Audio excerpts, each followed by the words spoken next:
Hello po mga kababayan, mga kalingap, magandang buhay po, Analisa Reality Vlog. Medyo malungkot po tayo ngayon. Alam naman ho natin yung nangyari sa kasamahan po natin dito sa Kalingap Tahanan, sa Team Kalingap. Sa pangunguna po ni Kuya Bal Santos Matubang, ito po itong nadisgrasya po sila, Kuya Robin at saka si Ate Pia. At nakakalungkot, no? At alam niyo po nung nabasa ko yun, yung una kong nakita, doon po sa post ni Dara na mayroon siyang ay sa kanyang story na umiiyak, kaya tiningnan ko, nasa 1 hour ago na siya. Sabi ko, sino kaya? So yun nakita ko, si Kuya Robin. Then tumingin po ako sa group chat namin, ayun nga, confirm, kasi busy naman ako dito sa trabaho, so pagsilip ko, para kung syempre kahit hindi ko pa nakikita si Kuya Robin, in person syempre napapanood natin yung vlog niya, nagre-reaction tayo sa kanya. Nakakalungkot. Pero bago ang lahat, maraming salamat po. Shout out kila Kuya Bal Santos Matubang at Ina Vlogs Kalingap Rab. Lahat po ng mga reactors na nagre-reaction po dito sa Kalingap, mga kasamahan ko rin dito sa Karepa. Although nasa outside world tayo ngayon, pero syempre ang ating puso ay nandito pa rin. Kila Kuya Bal, Team Kalingap. Tuloy-tuloy ang suporta natin. Shoutout po to my new subscribers, silent viewers, nagko-comment, nagla-like, nagsishare, mga hindi po nag-skip ng ads. Maraming salamat po sa inyo. Sad to say lang po, sa totoo lang, real talk po tayo. Wala pa akong naging ambag dito kay Kuya Robin, kay Kuya Bal. Kasi umaasalin din naman ako sa views ko, Wala rin naman, nakikita nyo naman. Tagal na ako hindi nakakasweldo. Malayo pa ho tayo sa minimum. Wala pa ho kalahati dun sa $100. Kaya, wala ho akong maibigay na cash. Alam ko naman marami tayo dyan.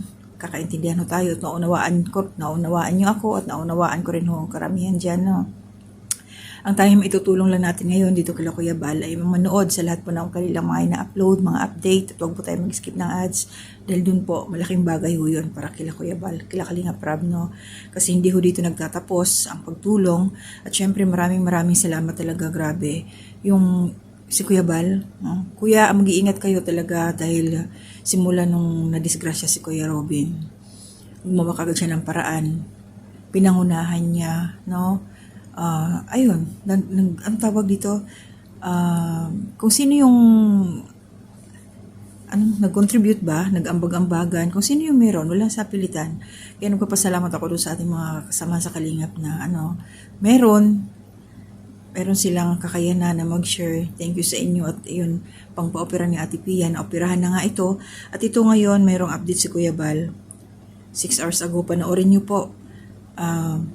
Nag-abang siya doon kay Ate Pia kung conscious na ba, kung nagising na after ng operasyon, Yun pa lang yung naumpisa kong panoorin. Paparinig ko rin sa inyo at tapusin nyo na lang po sa channel ni Kuya Bal para makasupport po tayo sa kanya. Ay, grabe. Alam nyo mga kalingap, mga kababayan, naiiyak talaga ako dahil imagine ninyo, paano na lang kung wala si Kuya Robin dito sa Kalingap. Tapos nangyari sa kanila yun. Di ba? Kaya, hindi ko talaga lubos ma-imagine. Kaya malaking bagay, malaking tulong ang Kalingap. Grabe, si Kuya Bal, ang bilis ng niya, galaw, tapos ang daming nung naglapag siya na patungkol sa problema para sa operasyon, ang dami kaagad nagpaabot ng pagmamahal para kay Ate Pia. Kikita naman natin yon sa tuwing may kukulik si Kuya Bal, hati niya doon kay Ate Pia hanggang sa mabuo, hanggang sa nakumpleto na. At may mga nagpapahabol pa kasi hindi naman dyan nagtatapos. Hindi natin alam kung kailan makakalabas si Ate Pia. Nakakalungkot talaga mga kababayan at kalingap. Kasi katulad ngayon, siguro sa oras na to baka nandun na yung katawan ni Kuya Robin sa bahay nila. Baka dinala na doon. Kasi mga sinusundan ko yung mga live ni Kuya Bal, may mga nabanggit kasi dati si Kuya na baka sa punerarya na lang. Tapos hingi siya ng tulong doon kay Gobernador Padilla. So may protocol pala daw yun na pagtutulong ang gobyerno, kailangan iuwi talaga sa bahay. So yun, iuwi yun. Kaya lang, may nabanggit dito. Ito lang yung opinion ko, Ito lang iniisip ko at gusto kong, reaksyonan din, Kasi si Kuya Nico, siguro ngayon, hindi ko lang alam. Kung nakita ko siya hindi ko alam kung nag-travel na yun, papunta na ng Pilipinas.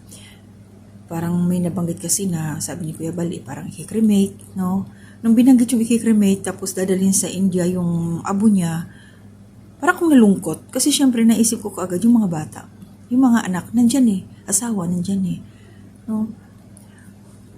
May other side din na nandun yung magulang, nandun yung nanay. Taga-roon siya eh.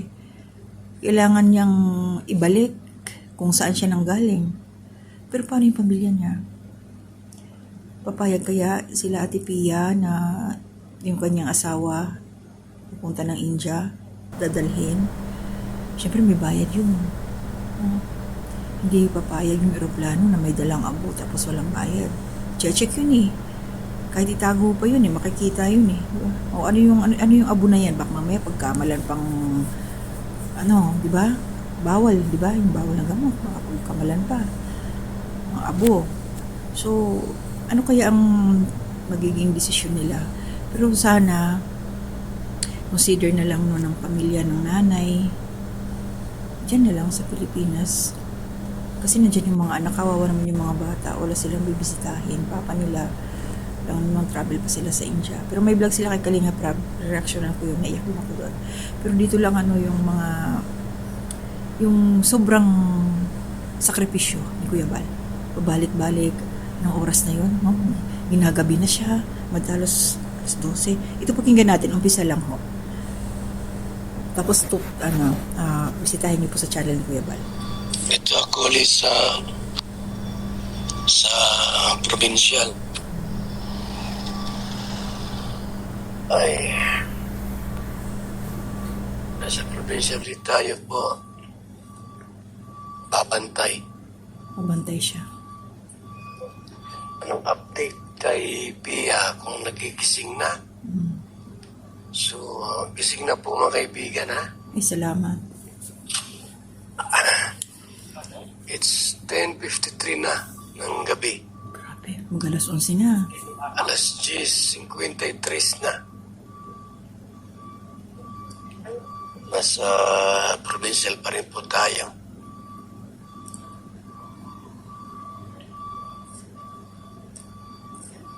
Ayan. Namamaos na si Kuya Bal. Yung haggard na yun. Provincial Hospital. Pagod. Sino kaya kasama niya pag pumunta dyan? Siya pwede walis mag-isa. Gabi. Ayan. So yun mga kalima, bisitahin niyo po. Update ni Kuya Bal. Level. At least nalaman natin ngayon na nagising na daw si Ate Pia. Hindi natin alam kung kailan siya makakalabas. Sana maging okay yung resulta ng kanyang operasyon. Gumaling siya kasi yung mga anak niya talaga, hirap nun. Ang hirap nun. Siyempre nanay tayo eh. Nararamdaman natin yung, siyempre nawalan siya ng asawa. Tapos andun pa yung mga anak niya. Grabing pagsubok ito kay Ate Pia. No? Sobra. So mga kababayan at kalingap, siyempre, pag-pray natin na kahit ayan, nakompleto na yung para sa operasyon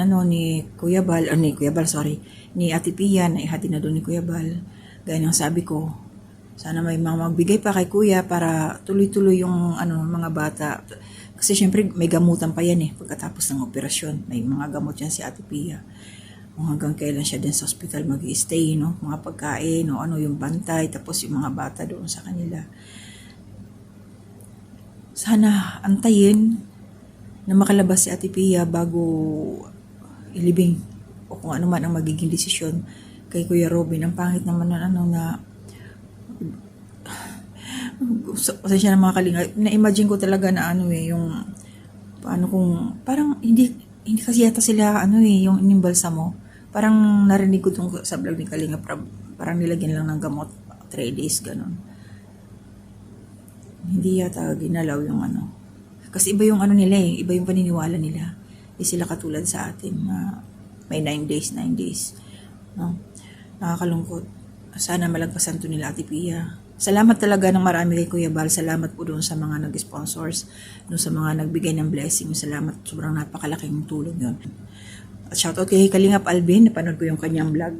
No? Kasi may nagko-question din pala sa kanya kung bakit hindi doon nagbablog kay Kuya Robin. Salute kay Kuya Alvin. Kalingap Alvin, pinaliwanag niya doon. So, re-reactionan ko na lang ho yun. So, ayan, hanggang dito lang ako. Maraming salamat po sa patuloy na suporta ninyo sa buong Kalingap Tahanan. Sa lahat po na nariyan, lagi nakasuporta sa akin sa Community Spotlight. Maraming salamat po. Saludo po kay Kuya Bal. Grabe, ibang klase. Nakaka-proud, no? Maging nandyan tayo sa loob ng Kalingap. Nakaka-proud. Ibang klase talaga ang... Bakit nyo, yung mga bumabatikos o yung mga anti-Kalingap, kumusta na kayo?